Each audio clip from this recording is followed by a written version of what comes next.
ان میں اضافہ ہو رہا ہے، پیٹرول کی قیمتیں آپ کے سامنے ہیں اور ہر چیز مہنگی ہو رہی ہے۔ یو اے ای سے ہزاروں کی تعداد میں یا بڑی تعداد میں پاکستانیوں کا بے دخل کیا جانا۔ دیکھیں چیئر پرسن صاحبہ کہ محنت قرآن مجید میں خداوند متعال نے مسلمانوں کو مخاطب کر کے کہا لا تبخسوا الناس اشیاءہم، لوگوں کے کام کی چیزوں کی قدر و قیمت اور ویلیو مت کم کرو، اسے اہمیت دو۔ محنت اہمیت کی حامل ہے۔ اس وقت آپ جانتی ہیں کہ پاکستان اکنامیکلی کرائسس کا شکار ہے، مہنگائی بڑھ رہی ہے، غربت بڑھ رہی ہے اور مشکلات دن بدن ان میں اضافہ ہو رہا ہے، پیٹرول کی قیمتیں آپ کے سامنے ہیں اور ہر چیز مہنگی ہو رہی ہے۔ پاکستان کی ایکسپورٹ کے حوالے سے بھی مشکلات ہیں۔ پاکستان کی ایک بڑی آمدنی ریمیٹنسز ہیں جو پاکستان میں کہ جو پاکستانی اوورسیز ہیں وہ بیچتے ہیں، اور بالخصوص خلیجی ممالک میں پاکستانیوں کی بڑی تعداد ہے۔ یہ محنتی لوگ ہیں، محنت کش لوگ ہیں اور خون پسینے کی کمائی سے اپنے گھر بھی چلاتے ہیں، اپنا ملک بھی چلاتے ہیں۔ ان کی لک آفٹر، ان کی دیکھ بھال، ان پر توجہ دینا، ان کے حقوق کی حفاظت کرنا، ان کو سپورٹ کرنا، یہ ہماری حکومت کی بھی ذمہ داری ہے اور ہم سب کی ذمہ داری ہے۔ اس وقت جو ایک انسانی مسئلہ بنتا چلا جا رہا ہے، یو اے ای سے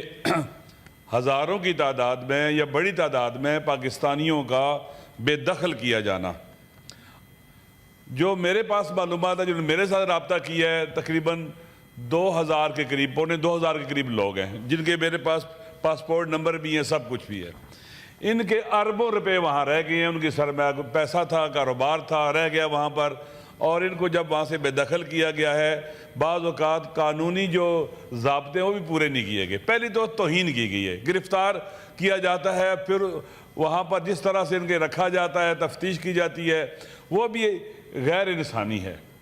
اسی طرح سے پھر جب انہیں وہاں سے نکالا جاتا ہے، ان کے وہاں کاروبار ہے، بزنس ہے، بینکوں میں اکاؤنٹس پڑے ہوئے بالکل وہی رہ گئے، یہ وہاں سے آگے ہیں، اور پاکستانیوں کی خون پسینے کی کمائی کا اربوں روپیہ وہاں پر پڑا ہوا ہے۔ میری گزارش یہ ہے کہ ہماری حکومت کو چاہیے کہ اس حوالے سے اقدامات کرے اور ان پاکستانیوں کو جو محروم علاقوں سے بھی ہیں، بہت سے لوگ جو ہے وہ کرم ڈسٹرکٹ کرم سے ہیں، جنوبی پنجاب کے علاقوں سے ہیں، اسی طرح سے بات پڑھے لکھے لوگ بھی ہیں، شہروں سے بھی ہیں، اچھے لوگ ہیں، لیکن ان کو وہاں سے جس طرح سے نکالا جا رہا ہے، الٹیمیٹلی یہ ان کے ساتھ زیادتی ہے، ان کے حقوق پامال ہوئے ہیں۔ یہ ہیومن رائٹس کا بھی مسئلہ ہے، یہ اوورسیز کا بھی مسئلہ ہے، اور یہ ہمارے فارن ریلیشننگ کا بھی مسئلہ ہے۔ لہٰذا میرا چند مطالبات ہیں، ان پر توجہ دی جائے کہ ہماری وزارت خارجہ سے مطالبہ کرتا ہوں کہ یو اے ای حکومت سے اعلیٰ سطح پر سفارتی رابطے کیے جائیں، مذاکرات کیے جائیں، متاثرہ پاکستانیوں کو اپنے کاروبار، جائیدادوں اور اثاثوں کو محفوظ بنانے اور قانونی معاملات نپٹانے کا مناسب موقع دیا جائے، زیر حراست پاکستانیوں کی رہائی اور انہیں قانونی معاونت فراہم کی جائے۔ وہاں بہت سے پاکستانی بھی انہوں نے پکڑے ہوئے ہیں۔